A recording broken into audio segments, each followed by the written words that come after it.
From the commuter railway station at Wuhlheide in Berlin, a wide path leads off through a park.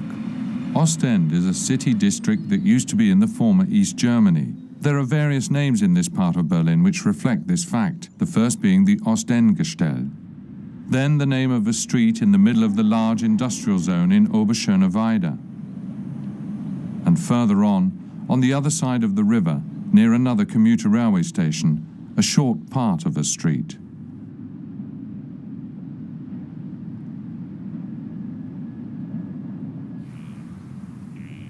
We lived for the first years of my life in the east of the divided city in the Ostend neighborhoods. For a short time in the Sanddornstrasse and then in the Keplerstrasse on the other side of the river. I can barely remember the beginning. It was a time full of machines. When I looked out of my window at night, I saw the colorful logo of the television electronics plant shining on a large tower. Who did I love? My father, my grandmother, and my aunts, and my mother, so beautiful that the man I am now would have found her attractive back then. My parents would take me on walks in Pioneers Park, which was directly behind our house.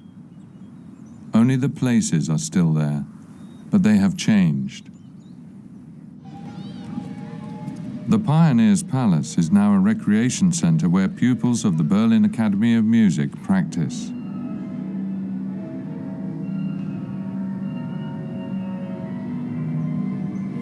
And the Pioneer Railway became the Park Railway.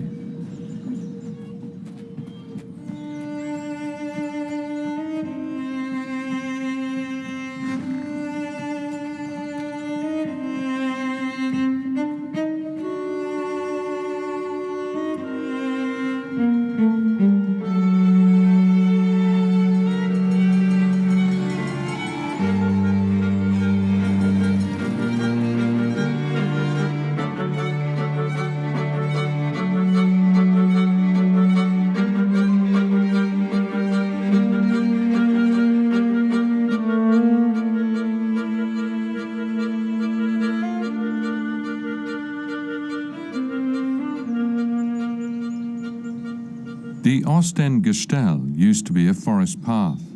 It led from a commuter railway station through the forest to a restaurant on the Spree River and was a destination for people on a day trip. The forest became a park, and the park later became a kind of concentration camp for forced laborers who had to work in the nearby factories during the Second World War.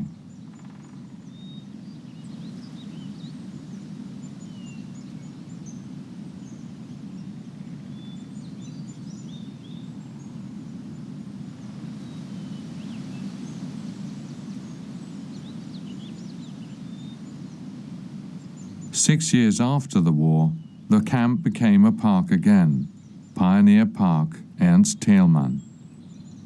It was supposed to be a park for happy children. It was in concentration camp barracks that the rulers of our country dreamt of a better world. With the smell of death from the camps still in their minds, they wanted to force happiness and goodness now. The mistrust in their hearts ran very deep. They knew how little they could trust their own people, perhaps even how little they could trust themselves. In this part of Germany, we weren't yet allowed to forgive ourselves.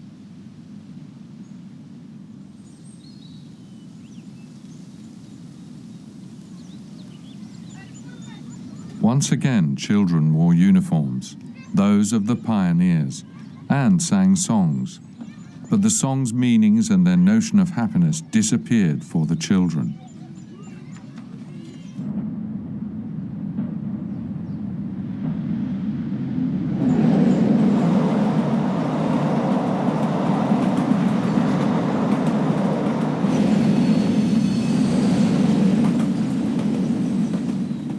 Hilda Benjamin was one of the rulers.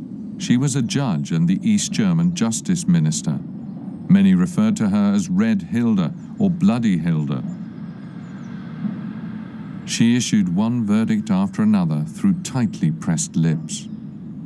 Here at the Wuhlheide station in August 1942, she saw her husband Georg Benjamin for the last time. He was forced to work on the tracks of the Reichsbahn and was electrocuted shortly thereafter by the high-voltage fence of a concentration camp.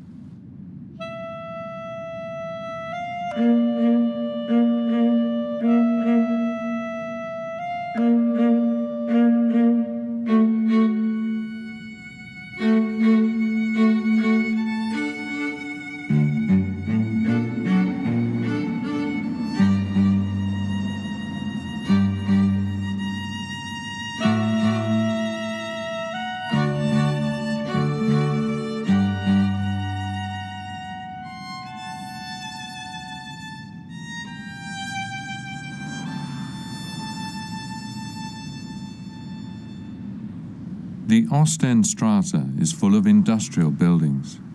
What was once one of Germany's largest industrial sites has now become primarily a real estate wasteland. Politicians, keep your promises, save German jobs, help us. There were thousands of people working here in East Germany. They've all vanished. Where have they gone? What are they doing?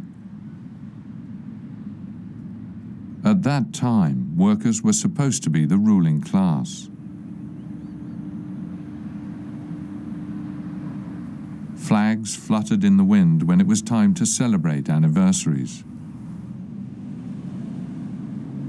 The women from the prison laundered clothes with hazardous chemicals while looking out over the river. Men dressed in blue work clothes waved to them from their cranes and then pissed their names yellow in the snow. Popular songs blared loudly from ship speakers and wafted over the water. Workers fished inedible fish out of the stinking river. Some had boats called dinghy or erica that they loved to take out on weekends, rocking gently past industrial plants and the laundry which stank of benzene. Today they once again sit at the river while the heaped ashes of history float by.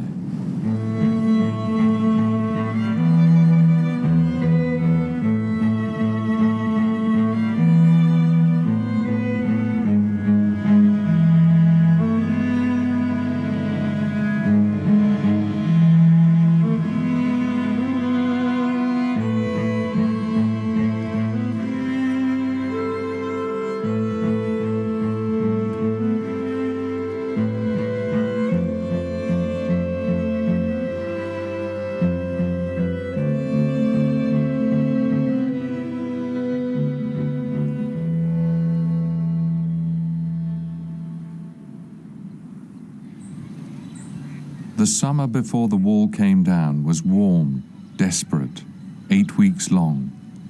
It was poisoned. Even in May of that year, Chinese communist tanks rolled over young demonstrators. The television station I was working for broadcast an approving propaganda report over and over again on its second channel. It was supposed to show what could happen to us. The lies became even bigger. The fear that we'd have to live alone in this country increased. More and more people fled. Everyone knew that autumn would crush us.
Many years passed, yet my memories of this last summer remain. What I think of as my heritage is now blurred over by the media, a portrayal somewhere between dictatorship and nostalgia, with statements that this was a great time, simply because we were young.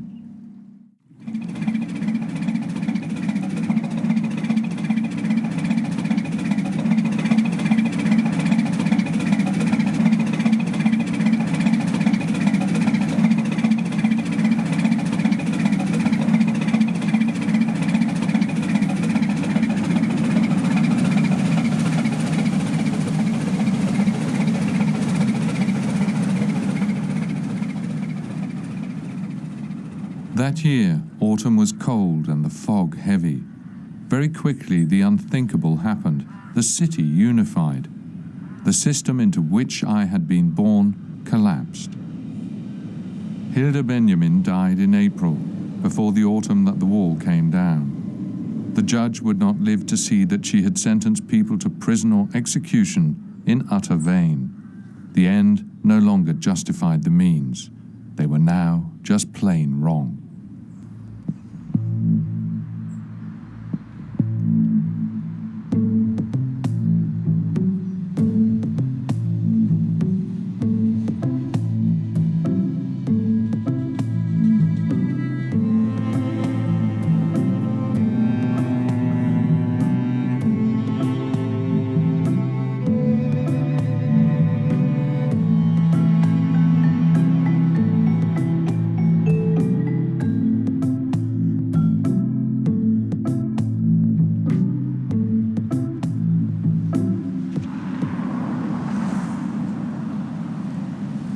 Ende is in what was West Berlin.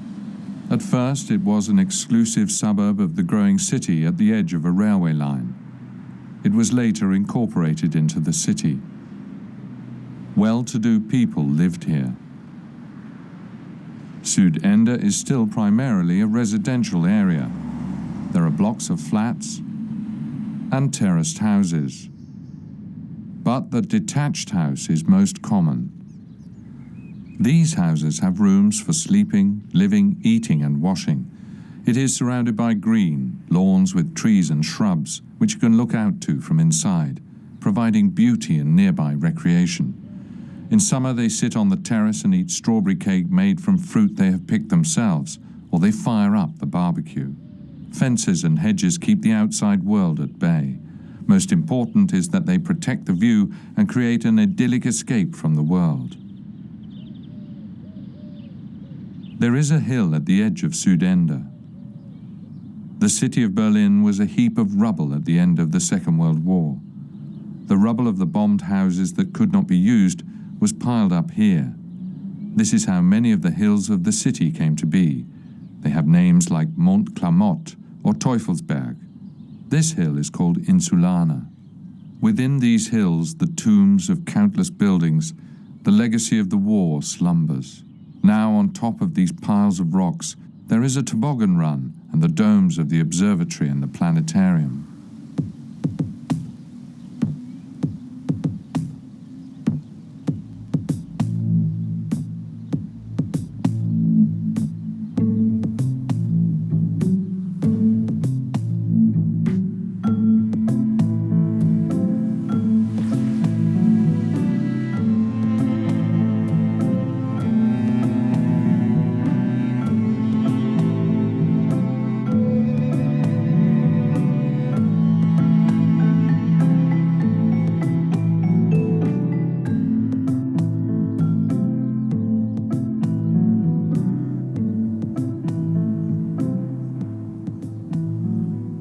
I immediately felt at home in West Berlin because it was a part of my city. After years of only talking on the phone, I saw my grandmother again. My father's mother, whom we had always called Westoma, or Granny West. We call what happened the Wende, or turnaround, and later, the peaceful revolution. It changed all of us quickly. The officers who didn't shoot because they were either heroes or cowards. The nation which took its own power. They chanted, "We are one people." These lawns and these trees are supposed to be a park, says the stone on the lawn of the park which is dedicated to Jochen Klepper. The memorial, the nearby fences and park benches were spray-painted with graffiti. When they cleaned the stone, a part of a letter broke off. The inscription reads, Jochen Klepper Park. Jochen Klepper, 1903 to 1942, journalist and writer. Jochen Klepper, along with his Jewish wife Johanna and stepdaughter Renata, committed suicide when threatened with deportation. He had mentioned this park in his diary, Under the Shadow of Your Wings.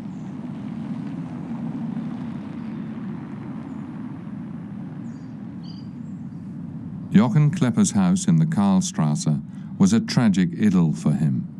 He blessed the walls of the house's foundation with biblical quotations, because for him the house was dedicated to God. And when he had to leave it, because of the Third Reich's construction plans for their new future capital, he similarly blessed his new house in Berlin-Nikolassee. The Sudender house survived because the Second World War put an end to the construction of the new capital.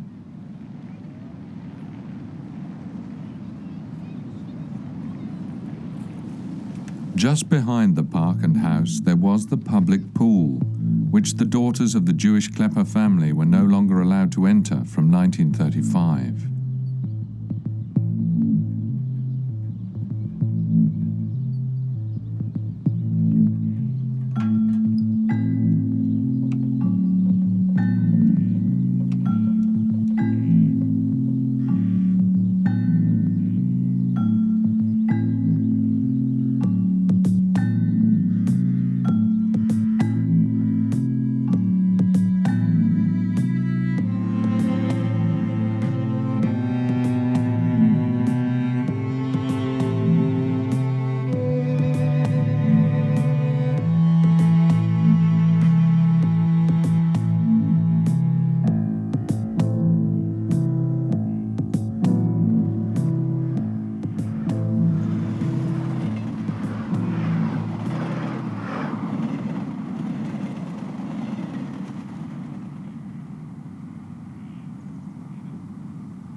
I realized that my old home would be overrun, that nothing of the familiar would remain.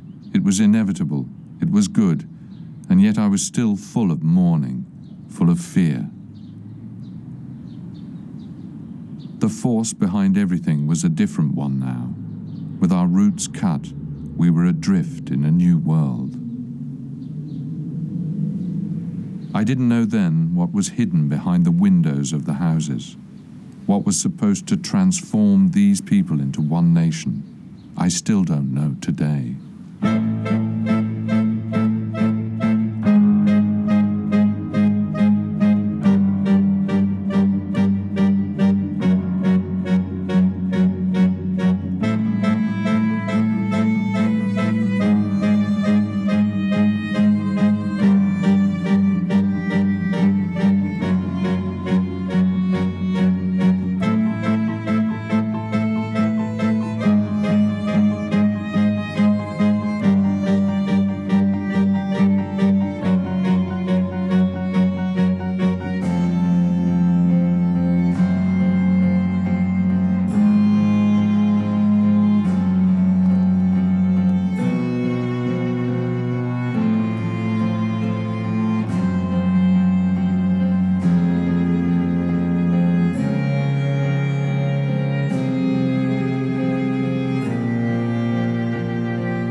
I felt like a child then, which had been led into a forest, but no one had marked the trail home, because there was no home to go back to.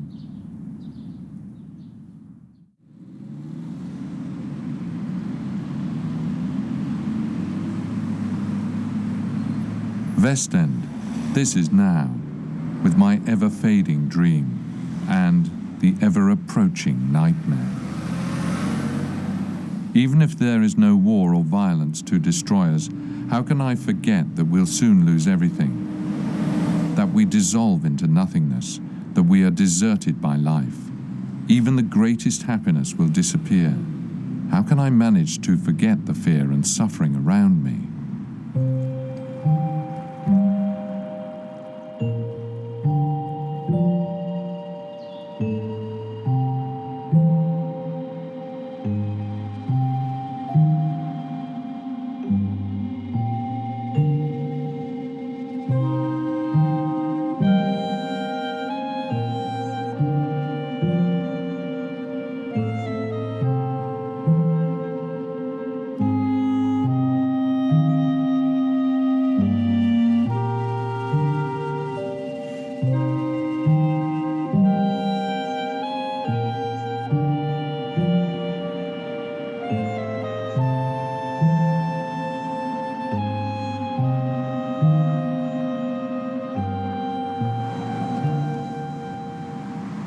Tens of thousands of cars cross a vast bridge every day, but there is barely a conscious look at this part of town.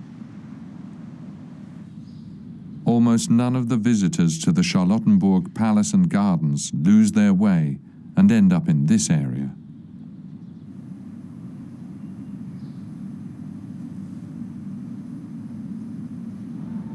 West End has its own zip code. Railway and subway stations are named after it.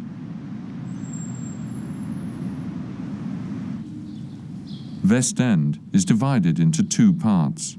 On the one side, the residential areas with mostly large, sleepy, once fashionable mansions, where the streets were often named after trees. And on the other side, the huge tracts of garden allotments, industrial areas, traffic, and decay.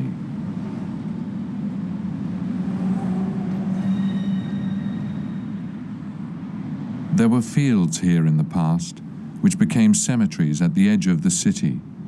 As the city grew, death was incorporated into it. Businesses which offered the necessary services settled in the vicinity of these cemeteries.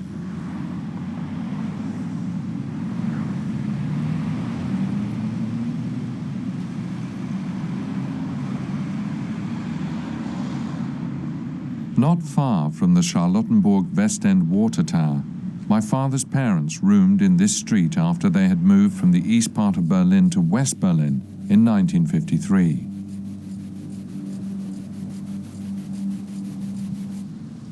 My grandfather had a view of the allotments opposite the house. He was a passionate gardener himself.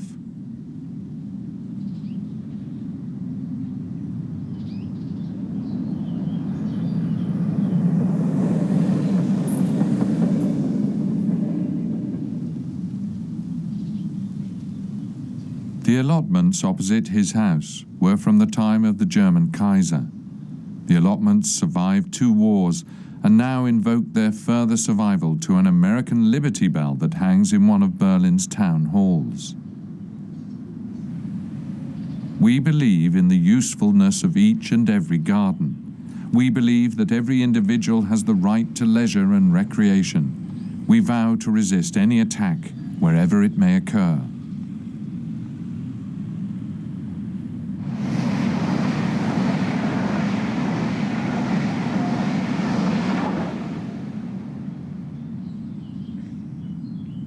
The allotments are arranged in groups and organized as clubs. There are several hundred in Berlin with names like Sunday Peace, Happiness Nook, At Home, Healthcare, Bismarck Peace, Morning, High Voltage, My Earth, Earth Home, German earth. Brown field, dog's throat, profound meaning, slag's hole. Unity alone can be found 4 times and glee 3 times.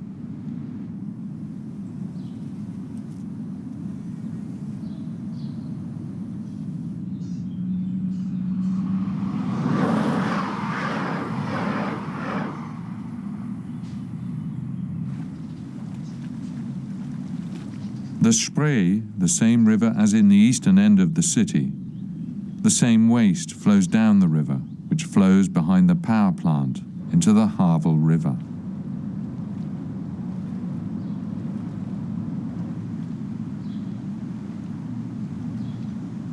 A railway line used to lead directly over this bridge on the River Spree to the Siemens factory. Renate Stein, the daughter of Jochen Klepper, worked here in 1940 as a Jewish forced labourer during the Second World War. She used to assemble lamps in one of the old buildings.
When the forest still bordered the edge of the city, writer Gertrud Kolmar's childhood home was at the end of Ahornallee. It was here that she spent her childhood and youth. The house was demolished for a new building, but some of the neighbouring houses she would have seen have survived. Gertrud Kolmar was Georg Benjamin's cousin, and thus acquainted with his wife Hilda Benjamin. Perhaps fostered by pressure and fear of the Nazi terror, a friendship began between these two very different women in 1940.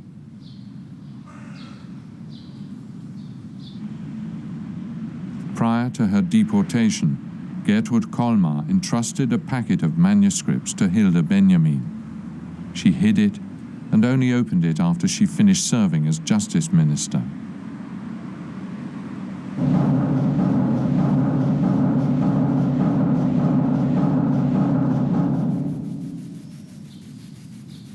Gertrud Kolmar died in Auschwitz in 1943. This is one of her poems, rescued by Hilda Benjamin. An die Gefangenen. Zum Erntedankfest am 1. Oktober 1933. Oh, ich hab euch ein Lied singen wollen, das die Erde erregt. Wild aufflattern macht das schwarze Tannhaar der Berge, hinsausend den Schaum der Meere wie kehrig zusammengefegt und flüchtende Wolken reißt. O Gott, wir Menschen sind Zwerge. Ich habe 3 kluge Worte sinnend zusammengebracht, statt der Klänge, die heiß wie das Blut aus dem Herzen spritzen, die rasen wie eine Sturmglocke aufschreit um Mitternacht, wenn apokalyptische Reiter auf mähnigen Pferden sitzen. Und ich sollte in eure Martern niederstoßen die Faust, dass sie verschlungen werde, zerknackt von fressender Flamme. Oh, ich müsste mit euch in Krämpfen, zerprügelt, hungrig, verlaust, hinkriechen auf tränenden Stein, gefesselt mit eiserner Kramme. Das wird kommen. Ja, das wird kommen.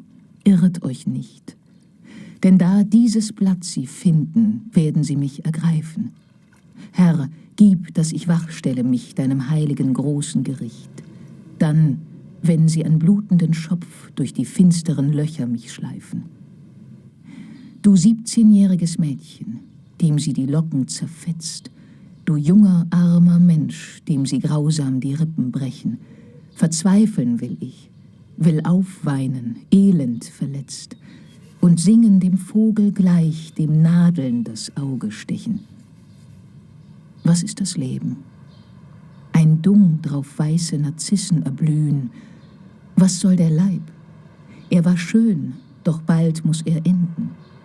Was ist die Seele? Nur Fünkchen, nur kleines Glühen. Und einer deckt es zu mit den stillen, gewaltigen Händen.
The city is an island, as is every one of us.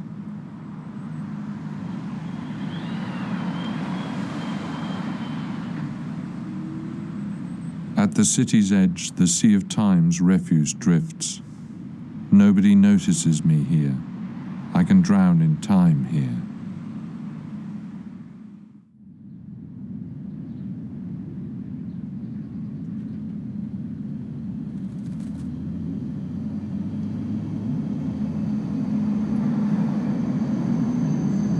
Northrend is the last stop for the streetcar that comes directly from the city centre.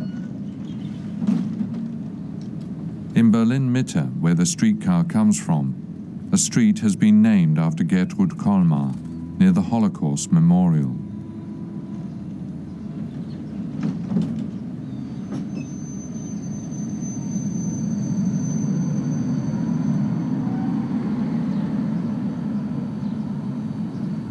The streets in Northrend are also often named after trees.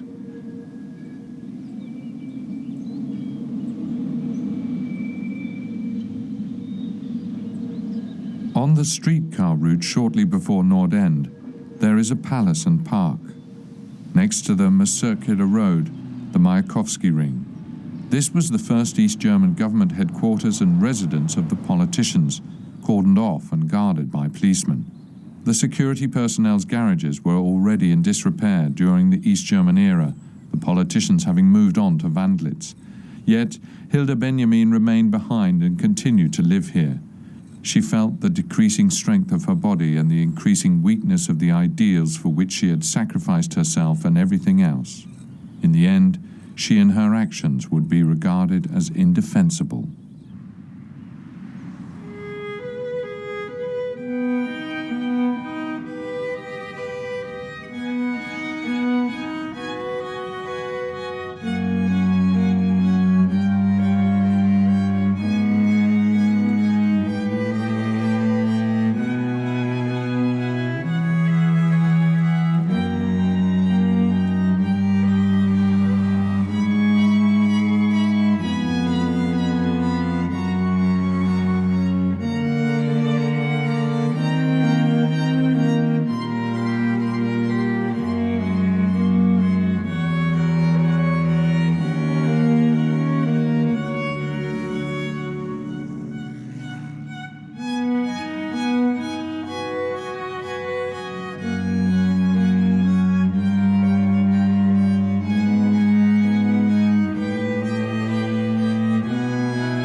From a small sandy hill called Rollberg, you look over the roofs of the allotment called At Home. But this hill isn't a pile of rubble. It was formed in the last ice age.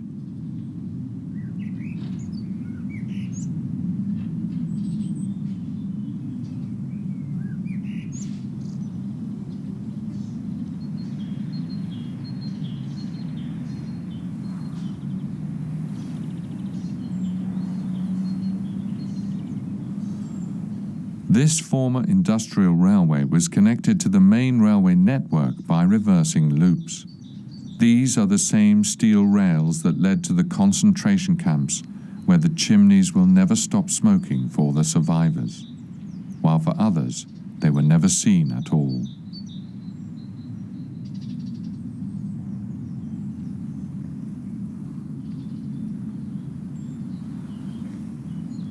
The Nordgraben, a small river, runs parallel to the industrial railway line. The city's waste still runs yellow from the field, which was once irrigated with sewage. It is one of the city's sources.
In contrast to the other ends of Berlin, Northrend is right at the edge of the present city.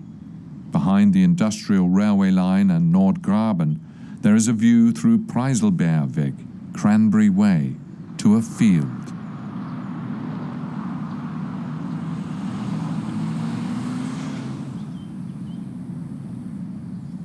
One road leads to the sea. It is called Fernverkehrsstraße and bears the number 96. It ends at an island. There comes a time to leave this place. Where does it all come from? This movement which drives us. A landscape opens up. A new horizon dawns upon us. It is the future looking back at us and to the debris around us. How will the future regard us in this here and now? That we die without fulfillment, that we want to forget this, that this forgetting drives us. What of this can the view from the future understand when we can hardly understand ourselves in the past?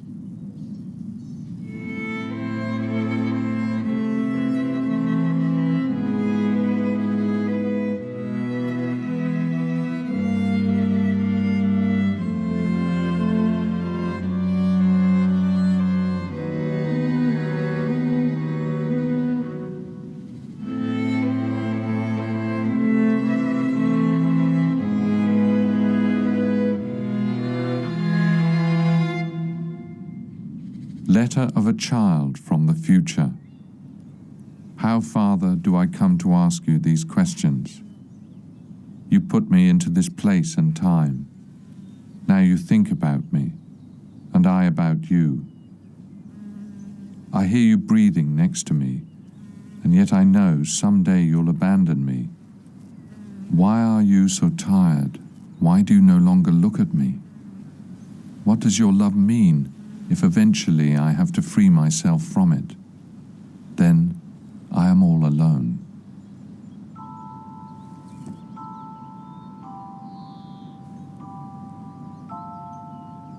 Oh, Father, I know you looked for someone who could have told me and you everything. But there is only me, who probably only holds you back.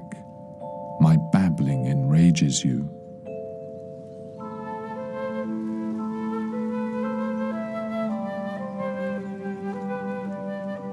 Were the others spared? Am I cursed to see it all so differently? What shapes my view? Where are you now? Why do I look for you when you should in fact be near me? I still miss your hand, Father, which above all protects me.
We still had 4 seasons when I was a child.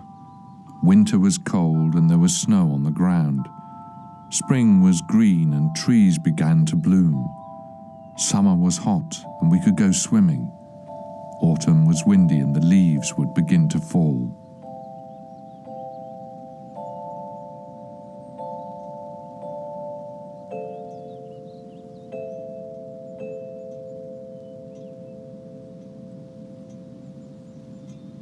A child's hand got caught in a carousel screw hole. The other children had to go back, and while the teacher nervously smoked, waiting for the ambulance, she couldn't prevent the child from falling and breaking the finger trapped in the screw hole. This constant fear to be held back, to be imprisoned. This constant fear not to be held, to fall into the ashes of the park.